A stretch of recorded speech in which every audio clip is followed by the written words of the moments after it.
श्री महाभारत द्रोण पर्व पुष्प 18। संजय कहते हैं, महाराज, इधर जयद्रथ के मारे जाने पर आपका पुत्र दुर्योधन बड़ा दुखी हुआ और उसका धैर्य जाता रहा। उसकी आंखों से आंसू बहने लगे। वह उसी समय आचार्य द्रोण की सेवा में गया और बड़ी कातरवाणी से कहने लगा, गुरुदेव, अर्जुन ने हमारी 8 अक्षौहिणी सेना का नाश करके अंत में जयद्रथ को भी यमलोक भेज दिया। आज कौरवों पर महान विपत्ति का पहाड़ टूट पड़ा है। हमारे पक्ष के गिने चुने योद्धागण युद्ध में काम आ चुके हैं। हम इन भूपालों के ऋण से किस प्रकार अरुण हो पाएंगे। इस समय हमारे सहायक भी हमारा साथ नहीं दे रहे। औरों की तो बात जाने दीजिए, आप स्वयं भी पूर्ण मनोयोग से हमारा साथ नहीं दे रहे। आपके इसी अपेक्षा भाव ने सिंधुराज का नाश कराया है। इस समय हम कर्ण के सिवाय किसी को अपना सच्चा हितैषी नहीं पा रहे। ठीक है, बिना सोचे समझे अनुपयुक्त पात्र को किसी काम का उत्तरदायित्व सौंप देना उस कार्य को अपने हाथों की चौपट कर देने के समान है। दुर्योधन के इन कटु वाक्यों को सुनकर आचार्य को बड़ा दुख हुआ। थोड़ी देर चुप रहकर वे बोले, दुर्योधन, मैं सदैव तुमसे यही कहता रहा हूँ कि श्री कृष्ण से रक्षित अर्जुन को त्रिलोक में कोई वीर पराजित नहीं कर सकता।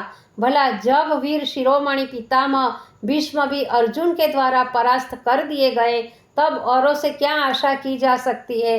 दुर्योधन शकुनी द्वारा फेंके गए पासे ही आज सायुजों के रूप में आकर तुम्हारा नाश कर रहे हैं। और यही बात महात्मा विदुर ने कही थी, लेकिन विजय के उल्लास में तुमने विदुर के इन वाक्यों का निरादर किया।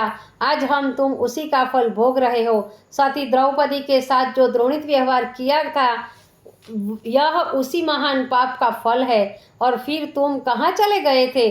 कर्ण, शैल्य, कृपाचार्य, अश्वत्थामा, समस्त महारथी भी तो वही थे। फिर जयद्रथ कैसे और क्यों मारा गया? क्यों न तुम लोगों ने उसकी रक्षा कर ली? जब इतने महारथियों से रक्षित जयद्रथ ही मारा गया, तो तू किसके बचने की आशा रखता है? लो, वह देखो, पांडव और पांचालों की सेना मेरे ऊपर आक्रमण करने आ रही है। आज मैं इन सब का नाश करके ही दम लूंगा। अश्वत्थामा से भी कह देना कि वह अपनी स्वयं रक्षा तो करता हुआ सोमक वीरों का ध्वंस करे। इतना कहकर आचार्य युद्ध के लिए चल दिए। इधर द्रोण द्वारा प्रेरित दुर्योधन भी युद्ध के लिए चल दिया। संजय कहते हैं, राजन, दोनों पक्षों में घमासान युद्ध होने लगा। उस समय दुर्योधन ने जो पराक्रम दिखाया, वह आपके पुत्रों में से किसी ने नहीं किया।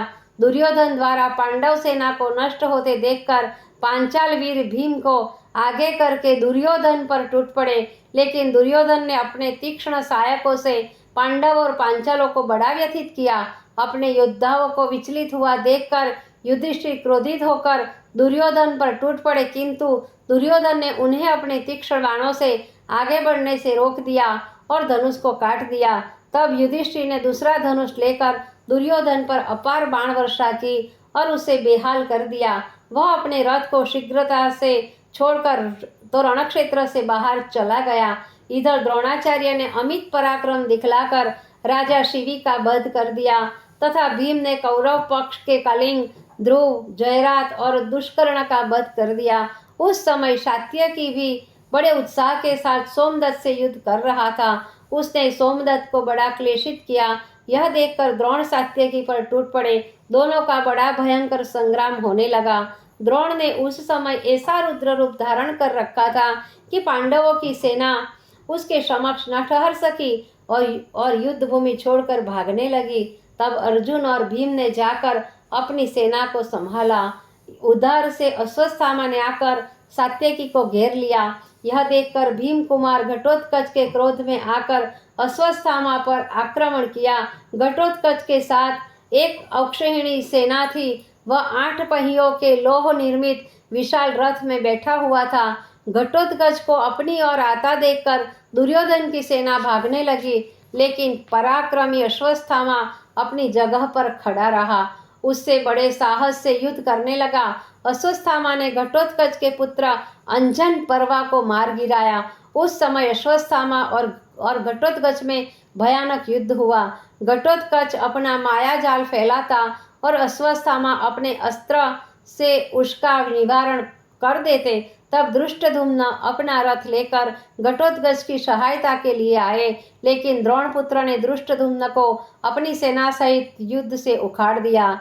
संजय कहते हैं, हे महाराज, उस समय अश्वत्थामा ने बड़ा घोर संग्राम किया और हजारों राक्षसों का संहार कर दिया। उधर से भीम ने राजा बाहनिक तथा आपके 10 पुत्रों को यमलोक भेज दिया। उस समय युधिष्ठिर ने भी आपकी सेना का संहार करना शुरू कर दिया और बसती, शूरसेन आदि को मार गिराया। भद्र देश की सेना को भी बुरी तरह परास्त किया। आचार्य द्रोण ने कौरव पक्ष को निर्बल पड़ते देखकर युधिष्ठिर पर आक्रमण किया और वायुअस्त्र का प्रयोग किया, किंतु धर्मराज ने दिव्य अस्त्र से उसका निवारण कर दिया। इस प्रकार दोनों वीर एक दूसरे पर भयंकर अस्त्रों का प्रयोग करने लगे। इधर भीम और अर्जुन रथियों की बड़ी भारी सेना लेकर धर्मराज की सहायता के लिए आ गए।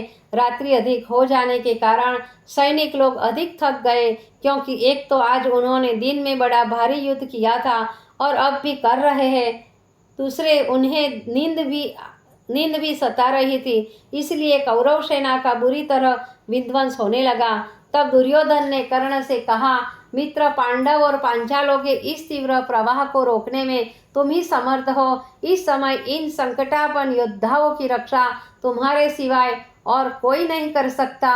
दुर्योधन की इन चाटुकारी बातों से कर्ण गर्व से फूल गया और अभिमान पूर्वक कहने लगा, गुरुराज, आप इतने चिंतित क्यों होते हो? जब तक सूर्यपुत्र जीवित है तब तक आपकी पराजय कदापि नहीं हो सकती। अपितु यह निश्चय रखिए कि यह कर्ण तुम्हें इस संसार का एक छत्राधिप बनाए बिना संसार से नहीं जा सकता। पांडव, पांचाल, यादव, सोमक तभी तक जीवित है जब तक कि कर्ण युद्ध में प्रवेश नहीं करता।